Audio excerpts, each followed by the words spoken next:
This is Susan Sun Nunamaker with sunisthefuture.net, and we are very fortunate to have Dr. Bill Parker here, and who has been with the solar industry for over 25 years. So he is definitely someone who can write a great deal of history and help us and keep us informed of all the changes that's been occurring in the industry.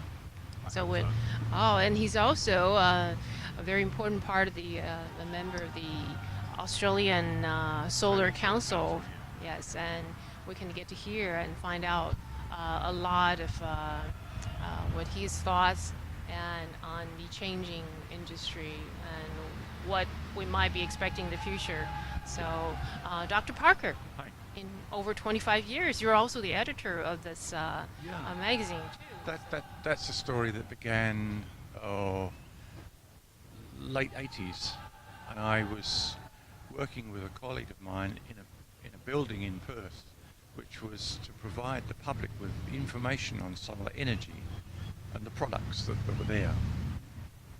Kind of walk in, touch and feel display where we would answer their questions about solar hot water systems, wind turbines and so on.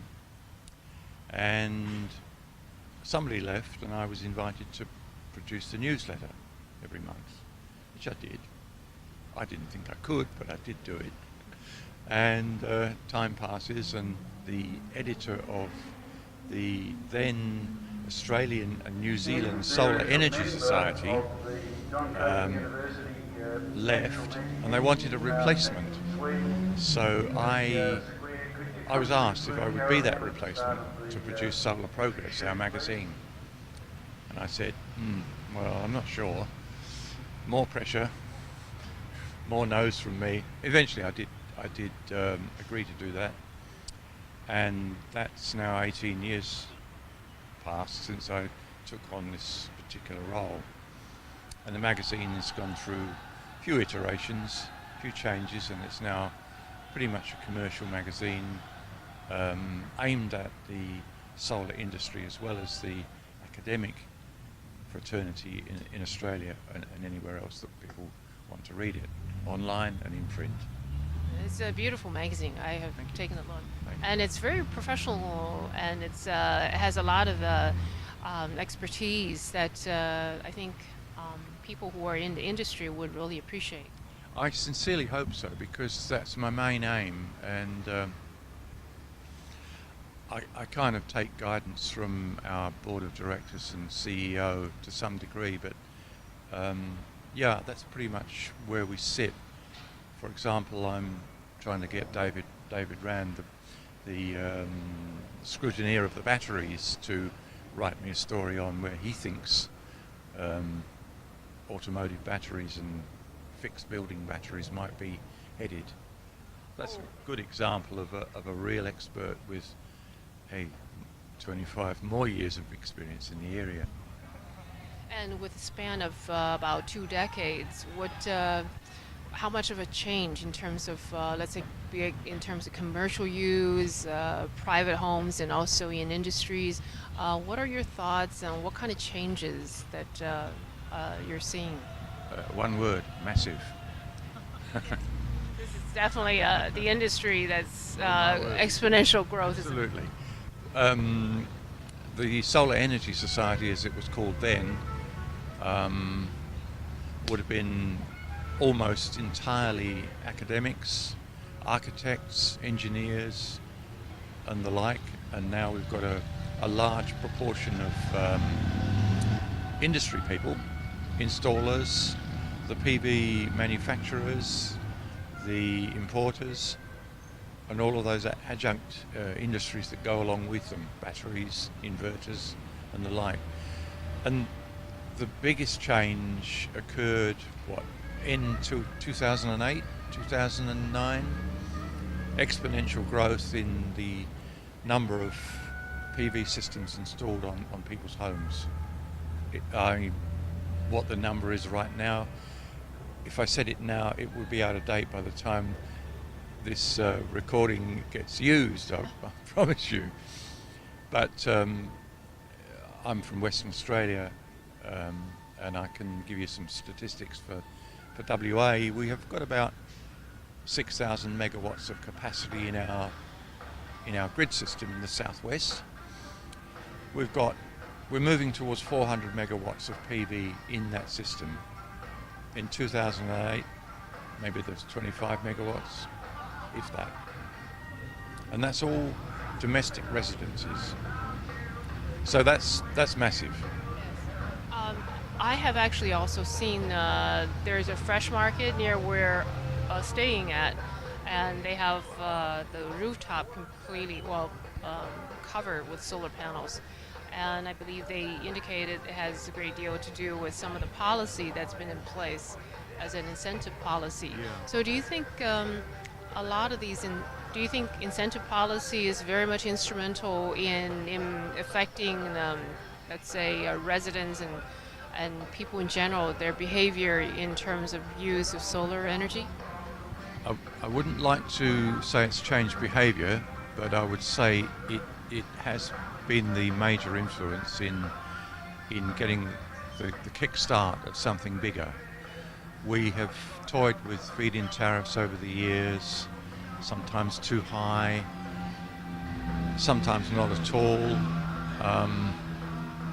I think the dust has settled on that now, and unfortunately it's meant that because it's so successful, and many of the utilities are owned by governments, they're backing off. And for example, we had a 40 cents a kilowatt hour feed-in tariff in WA. It's now down to 8, and the buying price for electricity is 25 cents a kilowatt hour. So it's not stopped people, but it's a disadvantage for solar system owners.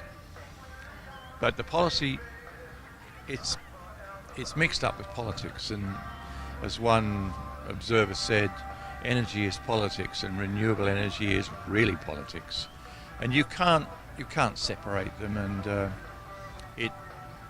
we've now got a government which is not very keen on solar, and is backpedaling. Mum and Dad don't think so. They still want solar. We're doing 2,800 applications every month in Western Australia, even with the disadvantage of the feed-in. Especially, I can see it in your outback. That will be a great way to use the solar, isn't it? That's right. One of the first schemes to promote outback usage of solar was a government federal government instituted thing, and it saw cattle stations, remote homesteads, all moving away from diesel generators to solar and wind too, where it's appropriate. And you can't move very far in the outback here without seeing solar. But the first usage was telecommunications. That was a really big change.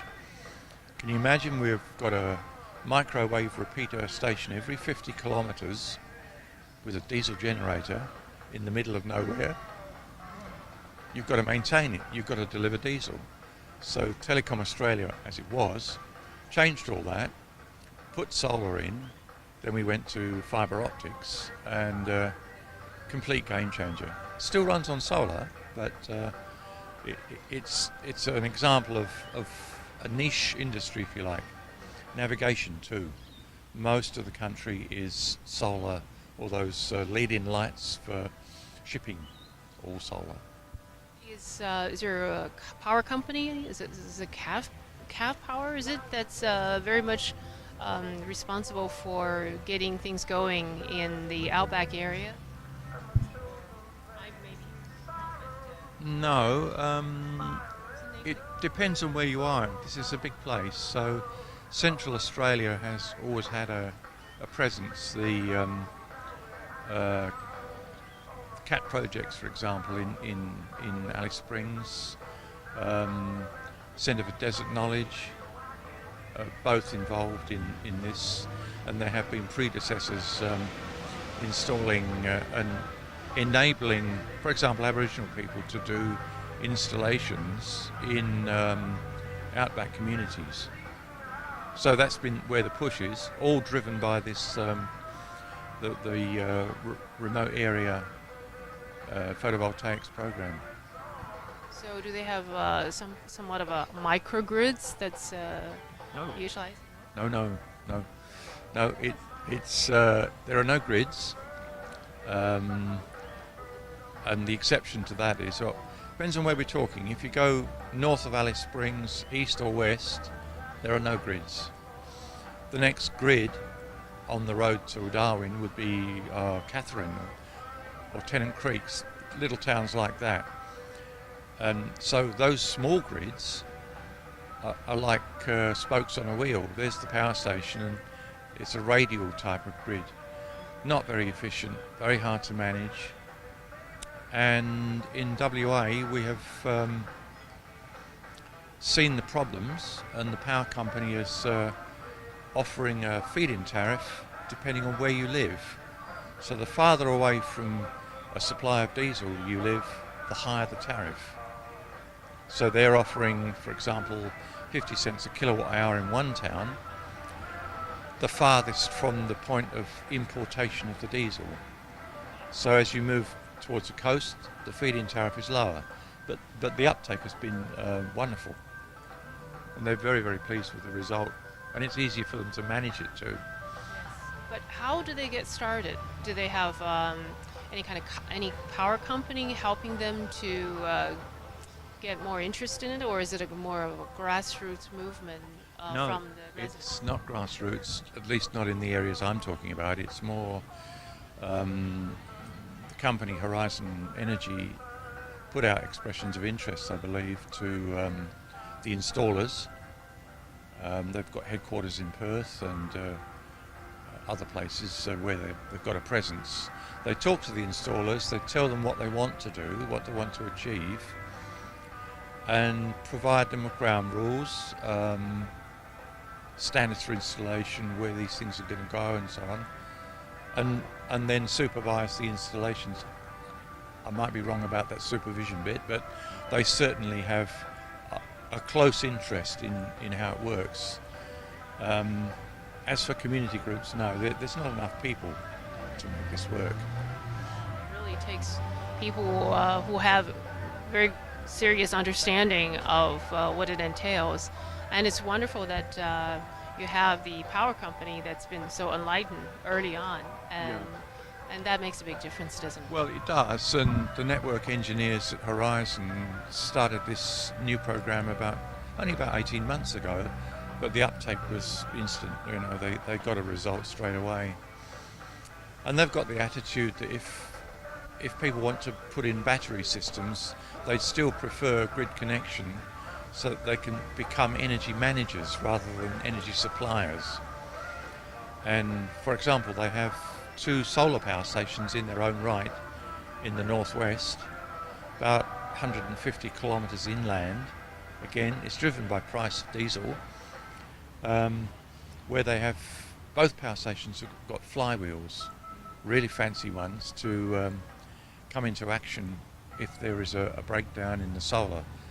As it does happen, I mean, heavy clouds and cyclones and the rest of it they're not uncommon in that part. So their flywheels take over until they can crank up the diesel again and go back to the old system. Well, in terms of homes that cannot put, let's say, solar panels on their rooftop, are the Australians utilizing what's called community solar gardens or solar farms? Yep, that's beginning to happen. We've got the power of bulk purchasing, of course. That's bringing the price down, and that they're not uncommon. There are people building solar farms even. And I heard yesterday about some city councils, particularly here in the Adelaide area, where that very thing is happening. I was talking to somebody who is an energy expert, and she was off to a meeting yesterday with one such group to advise them as to how to go about doing things. But it's bulk purchasing. That's what's driving it. It's getting the capital cost down for mum and dad. Who owns it? Well, that's another question. It can be the energy utility, or it can be the community group. It depends on where you are, I suppose.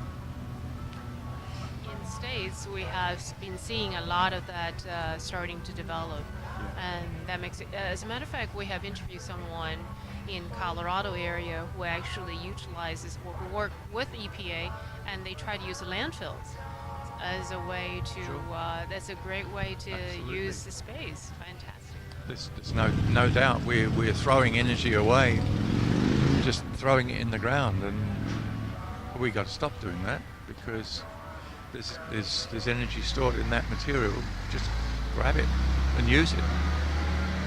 Well, it's really wonderful that for about 2 decades that you have been taking the part of educating the general public about the use of solar energy. But in terms of forecast or looking into the future, what do you see both in Australia and rest of the world? Let's deal with the rest of the world first. We're seeing big solar.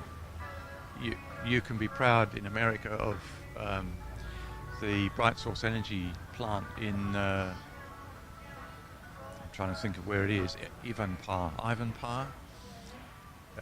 California. That's a really big operation. The Spanish have been busy building these things, and Gemma Solar is a good example of that. South Africa is coming along. Investors have to be confident that their money will be a return on that investment. Australia, sadly, is different. The coal industry is very, very powerful and dominant here, and advice to government is, shall we say, it's been a bit biased. We have the expertise. A colleague of mine was the inventor of a large solar thermal power system, found his money in California, and without going to California he would have gone nowhere. There was no money to be had here.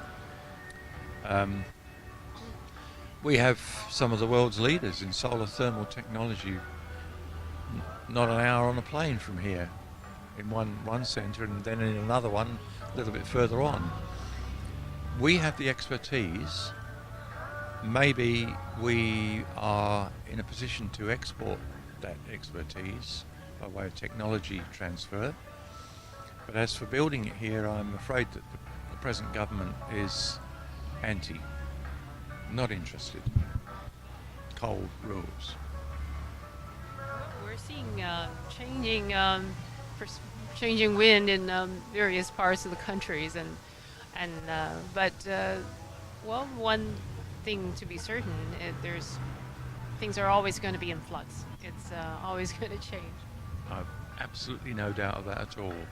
And whilst the government might not be interested, the public is, as evidenced by its interest in photovoltaics.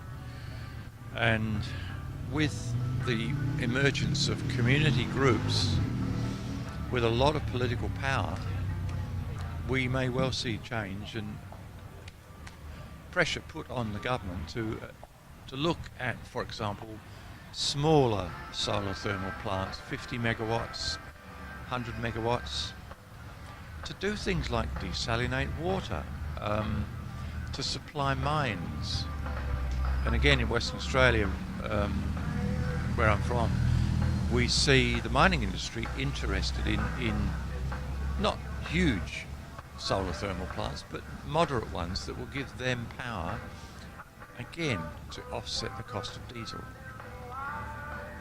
It's a risky product. It will run out eventually anyway.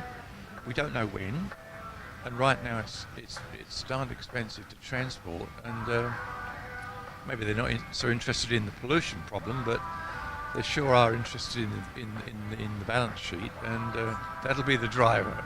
Yes, that's an important factor.